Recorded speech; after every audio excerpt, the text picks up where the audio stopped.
सदगुरुदेव की 197 नंबर की अमृतवाणी है। प्रमाद कर बात, सुन नाद कर ज्ञात। छोटी सी अमृतवाणी है। प्रमाद कर बात, सुन नाद कर ज्ञात। कह रहे हैं सदगुरुदेव प्राणी, इतना सुंदर तुझे ये जीवन मिला, तेरा सौभाग्य है कि तू मनुष्य का जीवन लेकर इस धरा धाम पर आया। लेकिन मनुष्य जीवन मिलने का उपयोग तुझे करना है, सदुपयोग करना है, तो तू सबसे पहले आलस्य को त्याग, प्रमाद को त्याग। ये प्रमाद है वो तुझे उन्नति पे या उन्नति के रास्ते में रुकावट पैदा करने वाला एक महाभयंकर असुर है, जो मनुष्य को क्या करता है, उसकी कीमत ही नहीं करने देता, सही समय पे कोई कार्य करने नहीं देता। अब जवानी में यदि आलस्य कर जाए तो वृद्धावस्था में पछताने के अलावा कुछ नहीं रहेगा। तो गुरुदेव हमें समझाना चाह रहे हैं कि हम संसार के कोई कार्य में आलस्य नहीं करते हैं। खाने में, सोने में, जो हमें मटर गश्ती करनी है उसमें, तो फिर गुरुदेव कह रहे हैं अच्छे काम में आलस्य क्यों। पढ़ाई करने वाला बच्चा आलस्य करेगा तो क्या होगा, फेल हो जाएगा। होएगा कि नहीं होएगा। ट्रेन पे जाना है हमें 9 बजे, हम आलस्य में सोए रहेंगे, थोड़ी देर बाद में उठेंगे, थोड़ी देर बाद में उठेंगे, तो क्या होगा, ट्रेन तो अपने समय पे निकल जाएगी और हम रह जाएंगे।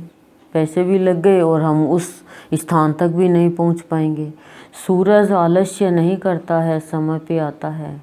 चांद आलस्य नहीं करता है, कोई देवी देवता आलस्य नहीं करते हैं। लेकिन मनुष्य अपनी कृति भूल गया, अपनी रचना भूल गया और रचने वाले को भूल गया, और खाली खाना पीना, सोना, उठना, बैठना।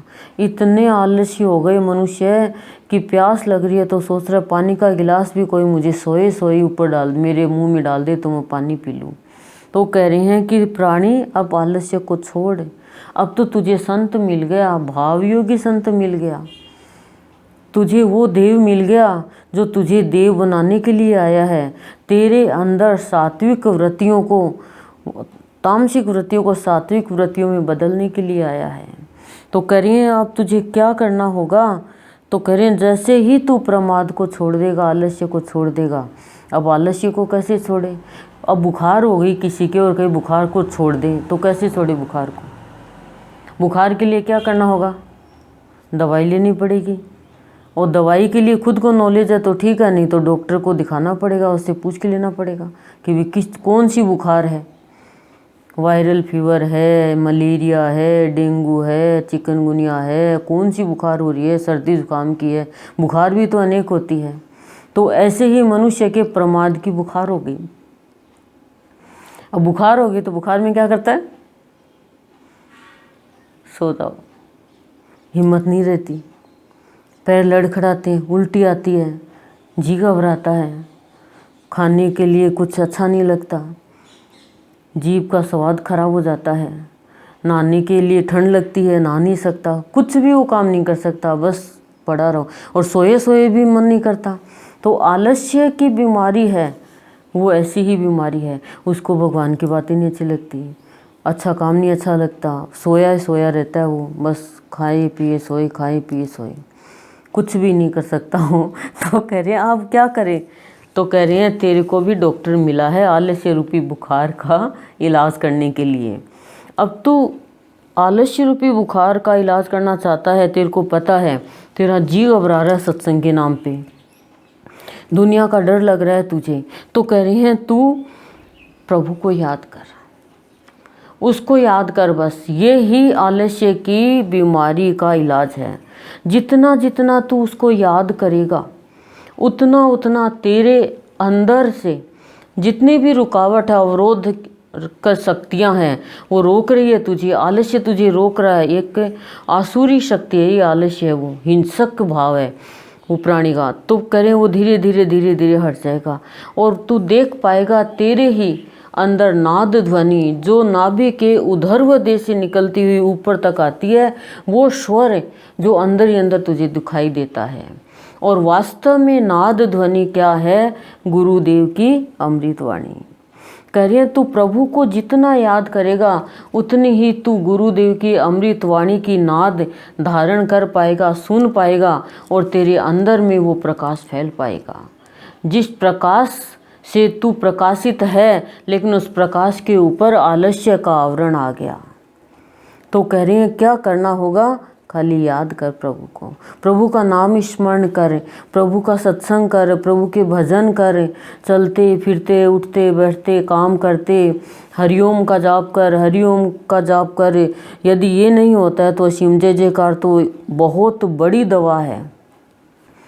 भाव योगी संत नंदलाल की असीम असीम जय जयकार हो, संकटहारी की असीम असीम जय जयकार हो, बिगड़ी बनाने वाले की असीम असीम जय जयकार हो, प्रमाद को दूर करने वाले की असीम असीम जय जयकार हो।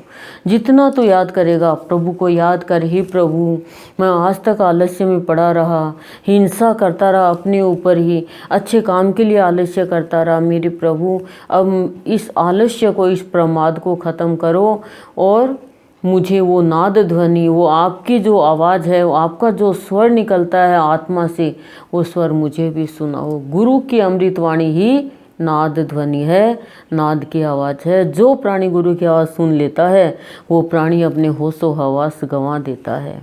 किसी को भी देख लो आप, वाल्मीकि को देख लो, जो रत्नाकर थे, गुरु की वाणी तो सुनी और वो ही नाद का काम कर गई। अंगुलीमाल ने गुरु की वाणी तो सुनी, वही नाद का काम कर गई। माता बनासा ने बाबा की वाणी तो सुनी और वही नाद का काम कर गई, वही खुशियाँ भर गई, जीवन में खुशियाँ दे दिया। तो कह रहे हैं गुरुदेव, यदि तू भ्रम से दूर होना चाहता है, अंधविश्वास से दूर होना चाहता है, अनेक भ्रांतियों को हटाना चाहता है, हिंसक वृत्ति को और अहिंसा में बदलना चाहता है, तो गुरु की अमृतवाणी यानी नाद ध्वनि सुन ले। तेरा जीवन सुंदर बन जाएगा, अलौकिक बन जाएगा, विश्वास में बदल जाएगा। बस नाद ध्वनि सुन ले गुरु की। और ये अमृतवाणी है ना हमारे गुरुदेव की, ये नाद ही है। बस इनको याद कर ले तू। आज एक अमृतवाणी याद कर ले, प्रमाद कर बाद सुन याद कर याद, प्रमाद कर बाद सुन नाद कर याद। मेरे गुरु ने कहा प्रमाद नहीं करना। अपन नहीं कहेंगे नहीं मम्मी रोटी नहीं खाऊंगी आज मैं, कल 2 रोटी एक्स्ट्रा खा लूँगी ना, आज मैं फ्रेश नहीं होंगी कल हो जाऊँगा। अरे फ्रेश होने का होगा तो तू भागेगा। आज मैं पानी नहीं पीऊँगी, कल है ना 1 बाल्टी पानी पी लूँगी। आलस्य करेंगे क्या? नहीं करेंगे। अरे ला ना पानी, तो प्यास लग रही है, गला सूख रहा है, तो तेरा जीवन भी तो सूख रहा है, इसको भी तो गिला कर ले नाद से। पर नहीं समझ पाता। ओम शांति ही शांति ही प्रशांति।